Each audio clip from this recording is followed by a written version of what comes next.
dulu inte dulu gansa ye dulu kwanza ye haidara dulu inte dulu gansa ye bani dulu inte dulu kwanza ye haidara dulu inte dulu gansa ye. Foli ni waleɲuman dɔ kɛlen kɔfɛ ka ɲɛsin aw ma ka laban ka waleɲuman dɔn aw ka Sherifila TV jabarani matarafali la an bɛ a fɔ aw ye ko aw bisimila an ka nin kɛnɛ kɛrɛnkɛrɛnnen in kan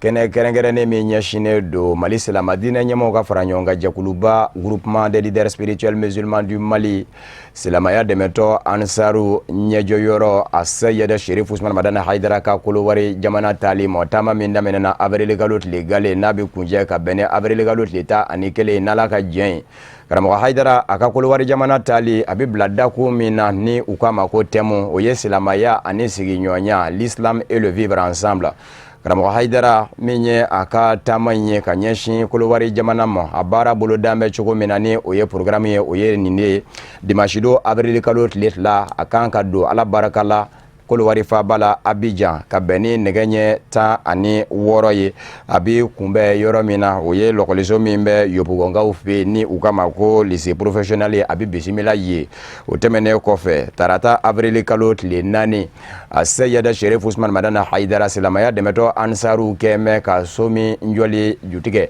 ni o ye résidence Sherifila ye a b'o birikiden ngale da o bɛ kɛ k'i min na Abidjan o ye Kokodi ye araba avril kalo tile 5 karamɔgɔ Haidara a bɛ sɔrɔ k'i kunda yɔrɔ min kan o ye Divo ye Divokaw b'a kunbɛn ka bɛn ni nɛgɛ ɲɛ 16 ye ni o ye 16h ye alamisa avril kalo tile 6 a Seyɛd Sherif Usman Madana Haidara bɛ kunda Subereka Suberekaw b'a kunbɛn ka bɛn ni nɛgɛ ɲɛ 16 ye Subere kɔnɔ silamaya dɛmɛtɔ Ansaru kɛmɛ ka so min jɔ karamɔgɔ Haidara ye résidence Sherifila o bɛ Kurubongari Sherifukɛ fɛ an bɛ aw ladɔnniya k'a fɔ juma avril kalo tile 7 karamɔgɔ Haidara bɛ kunda jamana caman ɲɛ an b'a kan ni o ye Dalowa ye nɛgɛ ɲɛ 14 14h a bɛ kunbɛn ka bɛn ni o ye sibiri avril kalo tile 8 a Seyɛd Sherif Usman Madana Haidara bɛ kunda Buwake ka hali bi jamana caman ɲɛ an b'a don ka gaɲakaya an b'a sɛgɛrɛ ni a sera Buwake ka bɛn ni nɛgɛ ɲɛ 16 ye o b'a sɔrɔ maaw bɔ bɛ ka kunbɛn ye n'a sera ka dugu jɛ dimanche la a Seyɛd Sherif Usman Madana Haidara avril kalo tile 9 Buwakekaw ka ndolati kɛnɛ ba kan wajuli kɛnɛ belebele o bɛ ɲɛnamaya Sherifukɛ fɛ an bɛ aw ladɔnniya k'a fɔ nɛgɛ ɲɛ 20 waati wele bila an bɛ bɛɛ lajɛlen ma Buwake Ansaru fɛ bɛɛ lajɛlen ka bɔ ka caya an bolo an tɛgɛ bɔlen kɔfɛ surɔtiw la kunnafoniw y'a jira k'a fɔ ntɛnɛn avril kalo tile 10 karamɔgɔ Haidara bɛ kunda dugu min kan o ye Korogo ye Korogokaw olu b'a kunbɛn ka bɛn ni nɛgɛ ɲɛ 16 ye ni o ye 16h ye silamaya dɛmɛtɔ Ansaru minnu ni olu bɛ Korogo kɛmɛ ka so min jɔ karamɔgɔ Haidara ye a b'o Kurubongari kunnafoniw y'a jira k'a fɔ tarata avril kalo tile 11 a Seyɛd Sherif Usman Madana Haidara bɛ kunda Ferekeka o y'a kɛtɔ ye ka segin nso boloda ka ɲɛsin Mali jamana ma Ferekekaw fɛ a bɛ jɔ ni ka dakuruɲa 2 foli ni dugawu don k'o kɛ k'o ɲɛsin bɛɛ lajɛlen ma taama bɛ kunjɛ ka bɛn ni yen de ye ka bɛn ni avril kalo tile 11 ye nin ye baara yɛrɛ boloda cogo ye karamɔgɔ Haidara ka Kolowari jamana taali la min bɛ kɛ avril kalo tile gale ka taa bila a tile 11 na an bɛ aw ladɔnniya k'a fɔ a Seyɛd Sherif Usman Madana Haidara ani Kolowari jamana taama cɛ san 2009 de don a bɔlen Mali da fɛ a y'i kunda yɔrɔw minnu kan o ye kɛrɛnkɛrɛnnen ɲɛna a bɔlen Sikaso Tabakɔrɔ Loloni Zegwa Mali ani Kolowari danjɛ la o ye Mali dugu laban ye a sɔrɔla ka se Pɔkɔkaw fɛ tuma min na n'a sera Pɔkɔ a y'a sɔrɔ yenkaw olu bɔra fa bɛɛ lajɛlen la ni ka kunbɛn ni nisɔndiya ani ɲaɲani ye an bɛ aw ladɔnniya k'a fɔ karamɔgɔ Haidara a ye dugawu kɛ Pɔkɔkaw ye ka sabu kɛ bɔli kɛra ka caya fa bɛɛ lajɛlen la karamɔgɔ Haidara sɔrɔla k'i kunda dugu min kan o ye Ɲele ye o bɔlen kɔfɛ Ɲele a sɔrɔla k'i kunda a n'a ka jama Ɲangara kan ka bɛn ni nɛgɛ ɲɛ 15 ye ni o ye 15h ye karamɔgɔ Haidara a ye i sɛnsɛn nin cogo in de la ani a taama ɲɔgɔn fɔ ka taa don Buwake taama kɛra nin cogo in de la ka bɔ Mali dugukolo kan ni ka Kolowari yɛrɛ jamana donda sɛgɛrɛ a Seyɛd Sherif Usman Madana Haidara Buwake kɔnɔ duguba don Ansaru silamaya dɛmɛtɔnw tɔ kanubaw a lapasabaw Buwake cɛ ani muso a denmisɛn ani maakɔrɔ faamaw dugu ɲɛmaw sigida ɲɛmaw olu bɛɛ lajɛlen bɔra ka karamɔgɔ Haidara kunbɛn bolimafɛn sen la a n'a sen 4 moto ani mobili a bɔra fa bɛɛ lajɛlen la no commentaire ye ko ye fɔ ko ban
ni ŋunye Buake duguba ye Kolowari dugukolo kan karamɔgɔ Haidara kunbɛnni jama denmisɛn ani maakɔrɔ bɛɛ lajɛlen de bɔra ka a kunbɛn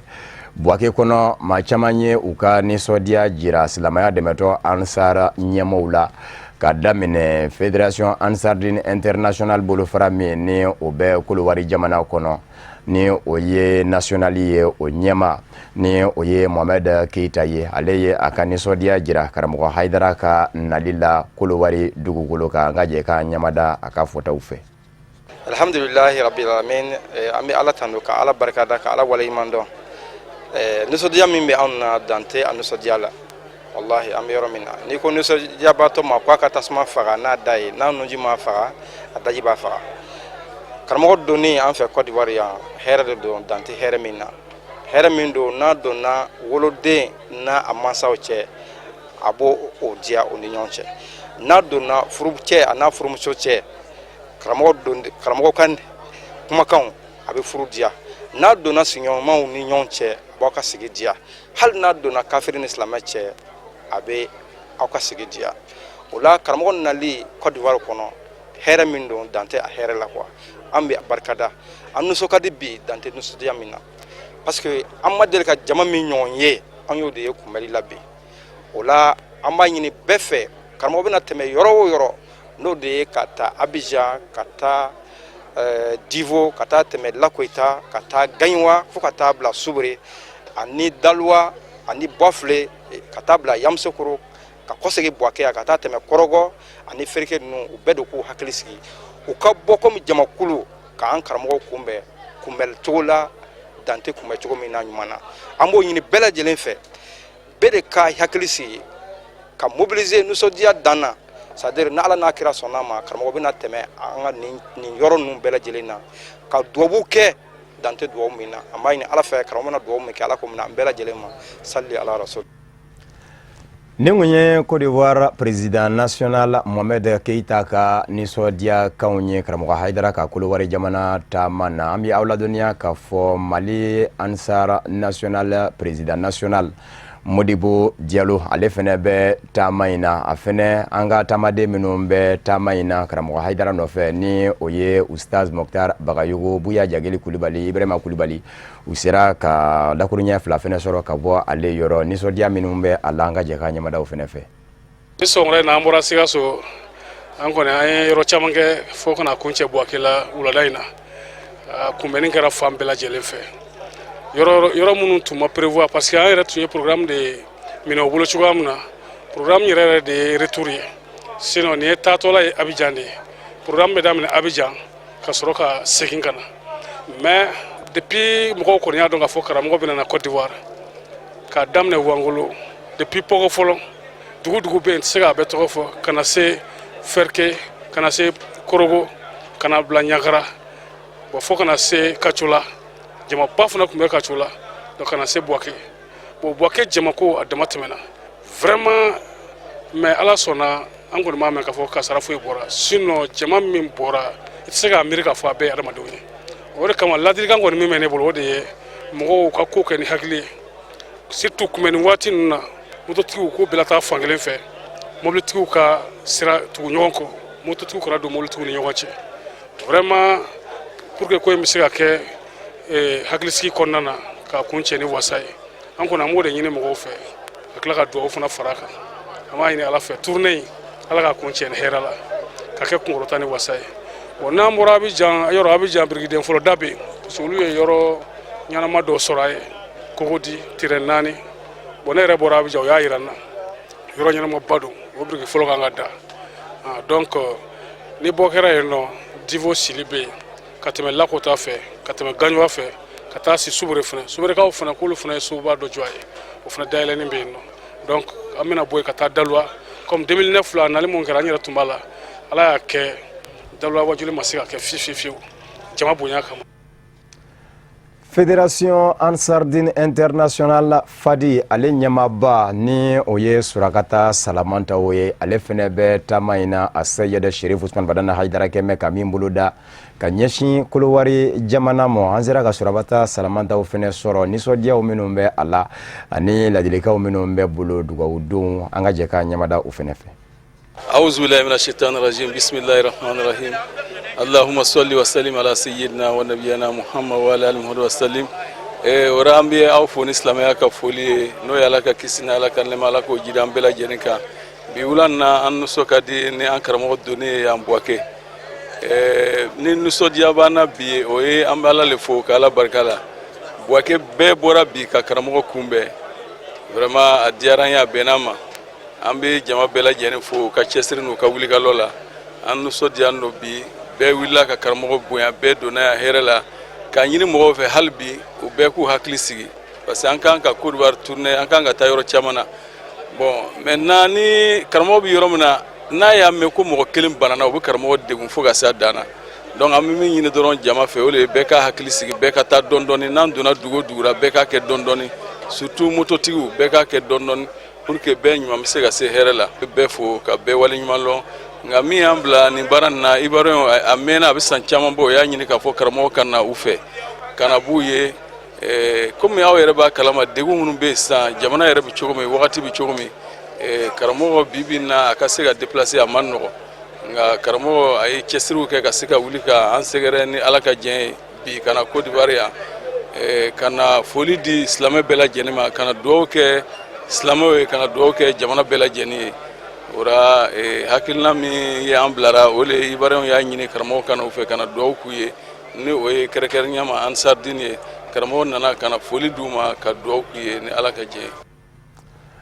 Wulikajɔ min kɛra bi Kolowari jamana fɛ ka karamɔgɔ Haidara sɛgɛrɛ a Seyɛd Sherif Usman Badana Haidara Mali silamɛ diinɛ ɲɛmɔgɔw ka fara ɲɔgɔn kan jɛkuluba ɲɛma ni o ye silamɛya dɛmɛtɔ Ansaru ɲɛjɔyɔrɔ ye a y'a jira k'a fɔ a bɛ bila fɛn min kadara kɔnɔ wali kelen minɛn min kɔnɔ Ala ko minɛn de don ka sabu kɛ ni maa ye wulikajɔ kɛ ka diinɛ lasebaa kunbɛn Ala ɲini de bɛ maa bila a la o kumana baara ye min ye ni a bɛɛ senna baara don sɛgɛn tɛ min na ɲinɛn tɛ min na ka sabu kɛ si baara de don nisɔndiyakanw sɔrɔla ka bɔ karamɔgɔ Haidara yɔrɔ an ka jɛ ka ɲɛmada o fɛnɛ fɛ. Ayiwa alhamdulillah an bɛ fɔlɔ ka Ala de fo ka Ala barikada ka Ala wale ɲuman dɔn ka sɔli an ka kiraba in kan n'o ye Muhamadu ye sallallahu ta'ala alaihi wa sallam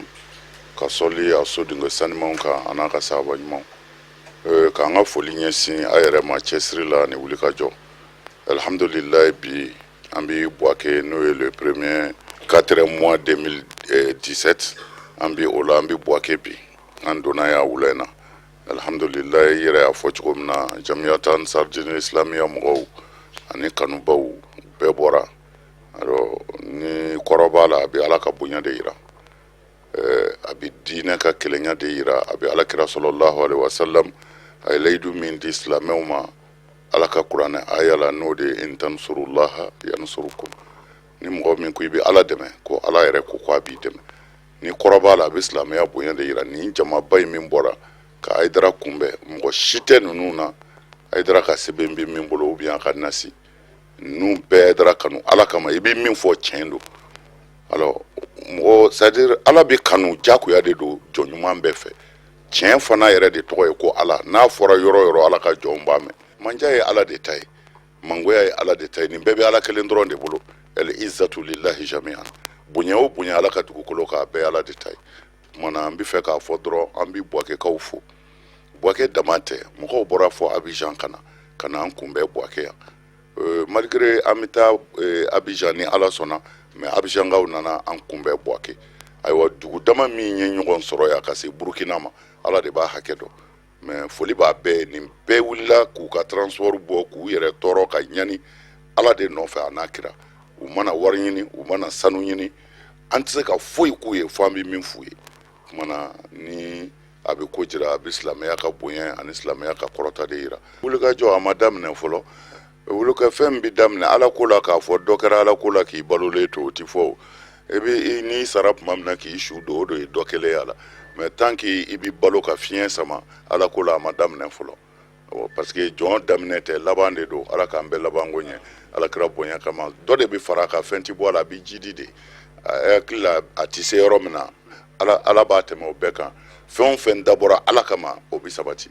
fɛn wɛrɛ bɛ fɛn o fɛn na ni ala tɛ hali n'a ka bon ala b'a bɔ yen o la an bɛ Buwake fo mɔgɔ farala Buwake kaw ka faamaw ka autoritéw fo u y'u seko kɛ faamaw bɔra u kan ka baara kɛ pour que ka ko in bila ka ɲɛ u y'a kɛ an yɛrɛ ka denmisɛnnin minnu bɛ yen n'o ye an ka sécurité mɔgɔw ye ani gardiw u bɛɛ bɔra min bɛ se min na bɛɛ y'a kɛ ala kama pour que ko in bɛ se ka ɲɛ cogo min na bon ala dun sɔnna ka kisi kɛ ka a bɛɛ kɛ hɛrɛ kɔnɔ an bɛ o ala kelen de fo o baarakɛla ninnu minnu bɛ boli la u sɛgɛnnen don